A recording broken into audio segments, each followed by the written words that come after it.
ప్రొఫెషన్కి వెళ్ళటం లేదు. ఒక మనిషి చనిపోతే ఆ కుటుంబ సభ్యుల్ని పలకరించడానికి వెళ్ళినా కూడా ఆంక్షలు పెట్టి ఇబ్బంది పెట్టాలనేటువంటి ప్రయత్నం చంద్రబాబు నాయుడు గారు చేయటం చాలా దురదృష్టకరమని ఈ సందర్భంగా నేను చెప్పదలుచుకున్నాను. అసలు జగన్మోహన్ రెడ్డి గారు ఇంట్లో నుంచి బయటకు వస్తే ఊరుకోమనేటువంటి పద్ధతుల్లో వ్యవహరిస్తున్నారు చంద్రబాబు నాయుడు గారు, లోకేష్ గారు పోలీసు యంత్రాంగాన్ని ఉపయోగించి. మొన్న పొదిలి వ్యవహారంలో కూడా చూసాం. జగన్మోహన్ రెడ్డి గారు పొదిలి పొగాకు రైతులను పరామర్శించడానికి వెళ్ళారు. వెళ్తే ఏంటంటే మీరు చేసే ఎక్కిలి చేష్టలు నాకు అర్థం కాలేదు. అమరావతి మహిళ లేదు ఎవరు అన్నారని కేసులు పెట్టారు, అది వేరే విషయం.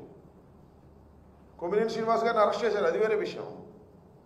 అక్కడ మహిళల్ని రెచ్చగొట్టి ఓ 10 మందిని నల్లబెల్లులు పెట్టి క్షమాపణ చెప్పాలి, ఎదురు వస్తారా?